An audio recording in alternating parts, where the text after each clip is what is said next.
What's up, everybody? It's your boy 313 J-Mo. I'm back here with another video for y'all, and I'm just breaking down all the offensive lines that Matthew Stafford has had. You see there in the blue, that's the pass protection section. I'm just showing you like what I was actually looking at on Pro Football Reference and Pro Football Outsiders. These are the things that I was looking at when I came up with all of these rankings. And not necessarily came up, but when I researched all of these rankings, I just want to show y'all what it actually looks like online on Pro Football Outsiders. So let's start with 2011. And I'm giving you acronyms the rest of the way, so pay attention to this first slide. Pay attention. So RB will be run blocking, PP is pass pro, LT the grades, right tackle is RT, RA is rushing attempts, but as you can see, we was 31st in run blocking, 10th in pass protection. Our left tackles was graded 31st, our right tackles was graded 29th, and our rushing attempts was 30th. And somehow we had a very successful season. Matthew Stafford threw for 5,000 yards. And we made the playoffs for the first time in 20 years. And y'all know what happened in the playoff game. Defense kept dropping interceptions. But isn't that surprising though, guys? All of our offensive line rankings were ranked very badly. And somehow we came out on top. And that just shows you. And if you look at the roster, Matthew Stafford wasn't really working with anything but Calvin Johnson. And after he lost Javid Best, he didn't have a true running game. But it shows you that sometimes you can even have a lot of success as a quarterback by carrying the team without having a star-studded offensive line. I just gave you literal proof of that. Now we're going to move on to 2012. I do want to say, just because Stafford, carried the team in 2011 doesn't mean that that's a recipe for success. That's a recipe for disaster, not having an offensive line to protect you. It just so happens that happened that year. In 2012, our offensive line run blocking ranking was 15th, pass protection was 4th with only 29 sacks, left tackles 15th, right tackles 8th. 25th in rushing attempts isn't good. 27th rating defense, half of the team was injured, and I know those above numbers are favorable. 29 sacks, even though Trubisky got sacked 25 times last year. And when you look at it, that was the year where half of the team got hurt. We were 4-12. That was the only time Matthew Stafford's been 4-12, starting in a 16-game season. And the team got, they were able to move the ball, but they couldn't get into the end zone. And nothing was going well that year. The defense was horrible. The defense wasn't helping anything out. And it was just a really, really bad year all around. I mean, everybody was getting hurt. Like, if you're a real Lions fan, you remember that year. People was getting hurt every game. So a new person was getting injured. Like I said, our defense wasn't helping anything. So when you have that, it's very hard to win football games, especially when you don't have a running game that's reliable that can back you up. Now, let's move on to 2013 and the offensive line from 2013. As you can see there, 13th run blocking, pass protection, 23 sacks. We was first. Rushing attempts, 10th. Left tackles 14th. Right tackles 30. So again, if you look at that, you'll be wondering why weren't we successful that year? Well, first of all, our defense was middle of the pack that year, but as you can see, Calvin Johnson missed 2 games. Burleson only played 9 games, had 461 yards and 1 touchdown. Who was Chris Durham? Ryan Broyles, who? Probably the biggest bust ever we done got in the second round, and that's saying something. Pettigrew did nothing. Reggie Bush had 5 fumbles. Fourier was good, but that was only in the red zone.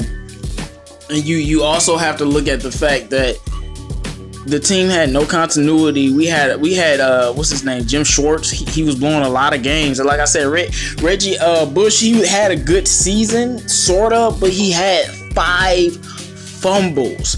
Calvin Johnson missed 2 games. Pretty hard to win like that. Nate Burleson was our second receiver, and he only played 9 games. And then we had Chris Durham, Patrick Edwards, an undrafted guy, and Ryan Broyles, along with Pettigrew and his 1 touchdown, and Fourier with his 200 yards and 7 touchdowns. Now, Fourier was a beast that year, but what I'm saying is, who was Stafford throwing to? Let me know. He was throwing to Calvin, and who else? Burleson for 9 games with one of the worst seasons of his career, and Ryan Broyles and Chris Durham. Very hard to win that way. And when you look at that, and our defense was middle of the pack, but they were up and down. Some games they would just lay down and get destroyed, and other games they would step up a little bit. But the offensive line, like again, the offensive line was protecting Stafford, and so him and Calvin was going to work. But too bad he didn't have any other weapons to go to work to. But I will give the O-line credit for that year, even though the right tackles were horrible that year. I don't even know where that stat even came from. The discrepancy is crazy. But that's what happens when and Reggie Bush lost us a lot of games with those fumbles. But it is what it is, man. I'm just giving y'all the stats and explaining this to y'all. So let's move on to the next year. Okay, so 2014, our O-line rankings: 21st in run blocking, 21st in pass protection with 44 sacks. Left tackles ranked 19th, right tackles ranked 26th, rushing attempts 21st. And this was the year the defense really carried the team. We all know how this year went. Defense was great. Stafford was okay. It wasn't too bad. It wasn't too good. And the defense definitely carried us this year. And it's just funny to me how that year we didn't have a good offensive line. But the team was more successful because of the defense. That lets you know that defense, and we didn't have a running game this year either. But the defense really carried us. I'm gonna give them a lot of credit. Everyone knows that year that the defense did their job, but we were more successful and our offensive line wasn't good. And the year before, our offensive line was a little bit better, but we were less successful because our defense was so inconsistent. Our defense was so up and down. But like I said, I'm just showing you guys, I'm just peeling behind the curtain and showing you. I mean, 45 sacks? What you gonna do with that? I mean, 45 is the highest number he's been sacked besides 47 in his career, man. But, okay, let's move on to 2015. As you can see there, run blocking 22nd, pass protection 22nd, again, 44 sacks. Left tackles 20th, right tackles 14th, rushing attempts 30th. Now, that's horrible. Now, y'all know that wasn't a good season. We had that bounce back season, and we got robbed at the end of the season. So that season, we could have still made the playoffs if we didn't get robbed and then lose our will for the Rams game. But 30th in rushing attempts is completely and utter pitiful. Calvin Johnson was getting injured throughout that season. That was the last season that we had Calvin. Amir Abdullah was okay. Joy Bell was all right, but the defense was horrible that year. I mean, completely terrible. They couldn't stop running water, man. They couldn't stop a faucet, man. They were horrible that year. I mean, they were really, really bad. But Stafford didn't have protection that year again. You saw it. You know, he went from 45 sacks to 44 sacks. Wow, an upgrade, huh? All right, man. We just gonna move it along, and we gonna move on to 2016, one of Stafford's most successful seasons. But let's see how that offensive line did in one of his most successful seasons. And the defense was ranked 17th this year. Okay. As you can see there, run blocking 31st, pass protection 18th with 37 sacks. Ooh, upgrade. Left tackles was ranked 32nd. Right tackles was ranked 29th. And the rushing attempts was 30th. And I think I know what I said about the left tackles, but Taylor Decker rookie season, he didn't have a bad rookie season this specific year. But as you can see, you know, the offensive line wasn't necessarily protecting Stafford, but we had a much better year, mainly because of all those comebacks, and everybody gets the credit for the comeback. Stafford definitely gets the credit. Matt Prater gets the credit, and our defense was 17th. And our defense, I remember Darius Slay showed up in that Eagles game, Vikings game. Our defense does get a little bit of credit for us coming back in those games too. It was a complete effort from everyone until Stafford got injured that year. Y'all know how that ended.